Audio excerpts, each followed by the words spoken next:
As we enter these first few weeks of 2026, we at Second Wind have some important New Year's resolutions that we'd like to share with you. As a company, we hereby pledge the following: to stop posting weekly SpongeBob memes in the company Slack channel, to cease our senseless arguing about inane topics such as how many frogs would it take to destroy the sun, to never stream another Dark Souls replay, and to finally fix Marty's closet door. Just kidding, we obviously won't be doing any of that. However, we do resolve to play some excellent games this year, and these are some of the ones we're looking forward to most. The games industry has a bad habit of serving up gameplay trailers that oftentimes look too good to be true, and the number of incredible showcases that later amounted to nothing could fill a bathtub. For Olivia Richter's. That's why it was easy to dismiss Crimson Desert's photorealistic landscapes and intricate combat encounters as beautiful lies. The game looks to be mixing a variety of concepts like medieval weapons combat, fantastical magic, steampunk contraptions, and game-breaking traversal abilities. It's the kind of mishmash that supports the idea that this thing may never see the light of day. But Pearl Abyss has released extended looks at actual gameplay, and reputable outlets have gotten hands on it and provided positive feedback. Dare I believe a game that lets you grapple hook swing into an aerial glide and meteor smash down onto a group of enemies, or fight drill-wielding robots and mechanized dragons, is real and planned to release March 19th of next year? Well, I'm starting to. It's probably dumb to have a remake be one of your most anticipated games on the horizon, but the heart wants what the heart wants, and this heart wants Persona 4 Revival. Solving murders in the sleepy countryside village of Inaba alongside your pals made for one of the most memorable JRPGs of all time. Depending on the day you ask me, it might be my favorite of the genre to release outside of the Super Nintendo. And if the same level of care and polish is given to this remake as Persona 3 Reload, then we are in for a treat. It turns out, every day is great at your Junes. And since 2026 will be the 30th anniversary of the series, I'm going to cheat a little bit and say that along with P4 Revival, I'm hoping that we finally see what Atlus and company have been tinkering away at for Persona 6 proper. The Blood of Dawnwalker from Rebel Wolves has been jumping farther and farther up my most anticipated list every time we see it. I'm very intrigued by the narrative sandbox design they're going for, which allows you to break entire quest lines depending on the choices you make, including who lives and who dies. In-game time advances when you complete quests or make certain dialogue choices, and you only have 30 days to save your family. So I'm really excited about the kind of pressure and stakes that will be at play in this narrative-driven RPG. We've had a lot of vampire games in the last few years, but it doesn't feel like many have truly lived up to the narrative potential the theme offers. From the visuals to the gameplay systems, the Blood of Dawnwalker seems to be shaping up to be something special, and I can't wait to get my hands on it later in 2026. I also think its musical score is going to be next year's Expedition 33, based on the main theme alone.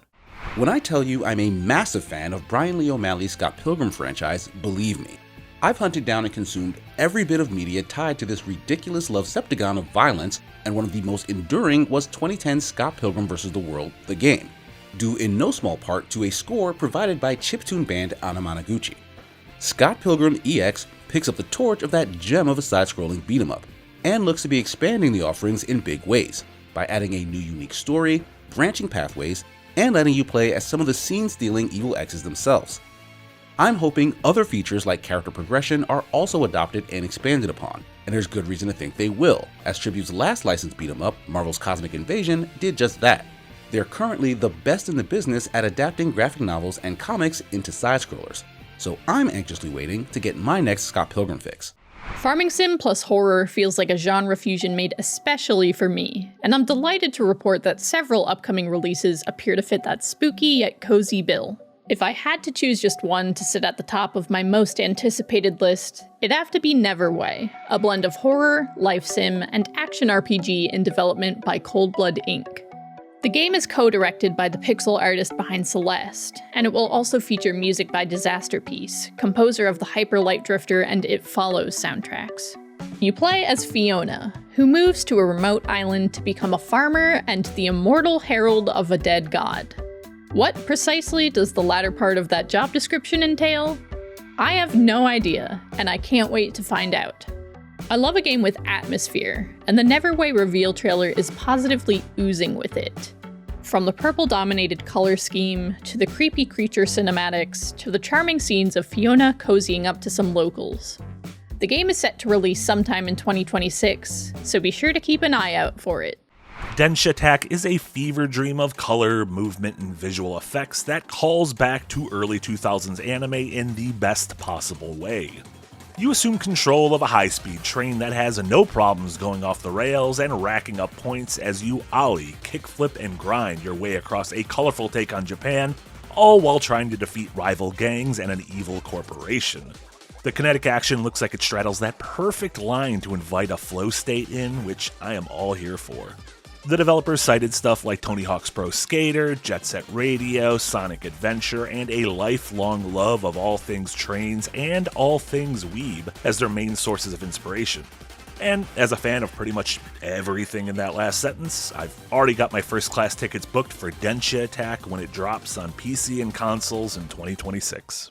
The original Mortal Shell was the game that finally got me into the Souls-like genre, which has since been a staple of my gaming palette for years now.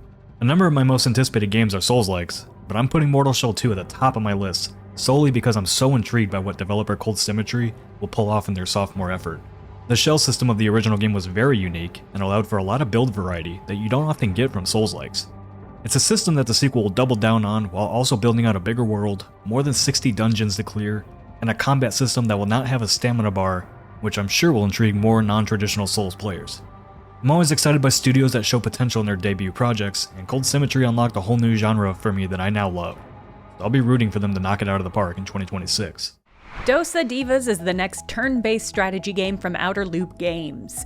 Outer Loop made Thirsty Suitors, an anti-dating sim where your 6 heartbroken exes band together to defeat you in turn-based verbal combat. It was my number 3 game of the year of 2023. The game delivered insane, over-the-top animations, thoughtful minigames, and satisfying skateboarding elements. The writing and voice acting was some of the best of the year, on par with the much more talked about Baldur's Gate 3. Thirsty Suitors was strong enough that I'll play whatever else Outer Loop comes out with. And everything I've seen from Dosa Divas has gotten me very excited. It has a similar, super vibrant, expressive art style, and seems to have extended the cooking elements of Suitors into the combat itself. The story is taking aim at convenience culture and how it's degraded some of the best and simplest joys in life. And no doubt the cooking animations are going to make me very hungry. Dosa Divas is set to release in early 2026. Every once in a while, a racing game will choose to spice up its look and feel via cel-shaded animation. It's something that always captures my attention, and Screamer from Milestone is committing wholeheartedly to that mashup in a way I'm really excited for. Its anime-inspired story and characters clash with the arcadey but more realistically styled cars and environments in a way I really appreciate, a la Need for Speed Unbound. It's also trying out a unique mechanic that gives control of your car's drift angle to the right stick, which sounds like the sort of shakeup the genre could really use if it pans out. Milestone is responsible for 2 of the best unsung arcade racing games of the last decade in Hot Wheels Unleashed 1 and 2, so if the aesthetic and gameplay of Screamer manage to hit, they could have a future cult classic on their hands. Frictional Games has been one of my favorite developers since the original Amnesia. Not only do they get horror, but they also know how to present a good narrative while they're at it. Soma was an unforgettable narrative experience, and Amnesia the Bunker started to show what Frictional was capable of through deeper gameplay systems. With Antos, I'm hoping all of these years of experience come together to make a really unique and special horror experience. Their Steam page indicates that the game will continue to build on Frictional's systems-driven gameplay, while also adding in a lot more player choice than we're used to, which will lead to unintended consequences. The game also has the backing of publisher Kepler Interactive, and they've been putting out hit after hit, so count me fully on board for this one.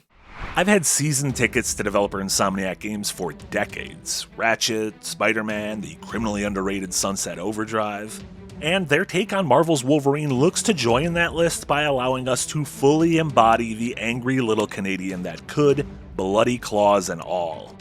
Insomniac has always excelled at delivering fluid movement and expressive combat, which feels like it'll pair perfectly with Weapon X himself. And the game looks like it'll eschew a single setting a la Spider-Man's New York City in favor of a more globe-trotting affair, which, given Logan's history as a bit of a wandering nomad, seems fitting. And the icing on the adamantium cake here is that the game's narrative director is Walt Williams, best known as the writer of Spec Ops: The Line. So if this story can get anywhere close to that modern classic, we'll be in for a treat.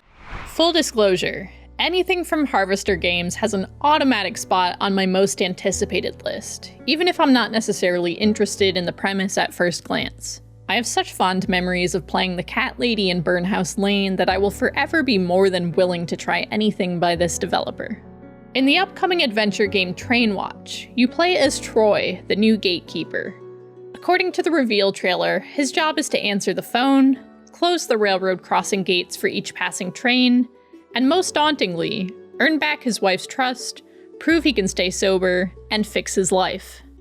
The art style, music, and questionable sandwich making all feel like classic Harvester fare, and a fresh feature I'm particularly interested in is a day-night cycle with time-dependent events. I'm looking forward to seeing how these impact gameplay, experiencing Troy's story, and finding out how the developer's signature touch of horror will make itself known when Trainwatch is released later this year. Remedy's Control was one of my favorite games of 2019. Its third-person gunplay and metaphysical powers were great, but I fell in love hard with its SCP-inspired supernatural setting. So hard, in fact, I went back to experience all of Alan Wake and Alan Wake 2 thereafter. Remedy's upcoming Control Resonance is the first game set in this universe that chooses a gameplay genre I'm most attuned to, Devil May Cry-esque spectacle fighting. More specifically, it looks a lot like Ninja Theory's DMC, with fast, flashy combat paired with solid movement across striking urban geometry shifting beneath your feet. It looks to be a direct sequel and role reversal to the events of Control, where you now play as Dylan Faden, antagonist made protagonist looking to stop his sister Jessie, who's apparently gone rogue. I couldn't have guessed that this was the path Remedy would take for a Control sequel, but I couldn't be more hyped to play this when it drops. After the release of Hell Let Loose, developer Black Matter Games ended up selling the IP to publisher Team 17 to continue development, and then went quiet for a number of years. Last year, they suddenly reappeared as Good Fun Corporation with a new game to share called Hunger. It's an extraction RPG set in a plague-ravaged Napoleonic Europe, and after falling in love with Arc Raiders last year, Hunger suddenly jumped up my list of games I really want to play in 2026. We're finally moving away from the standard hardcore military extraction games into much more unique settings like Arc Raiders, Marathon, Exoborn, and Hunger. Hunger just happens to be from one of the development teams that, once again, I'm excited to see a sophomore effort from. They clearly know how to make good team-oriented gameplay, considering what they were able to achieve with Hell Let Loose. Mixing melee action with a variety of Napoleonic-era guns and a lot of grotesque creatures and incredible-looking dark fantasy environments, Hunger has a hell of an aesthetic that clearly fits my taste, considering the other games on my list in this video. We'll have to see if its extraction gameplay is able to knock Arc Raiders out of my rotation. What games are on your most anticipated lists for 2026? Let us know in the comments below.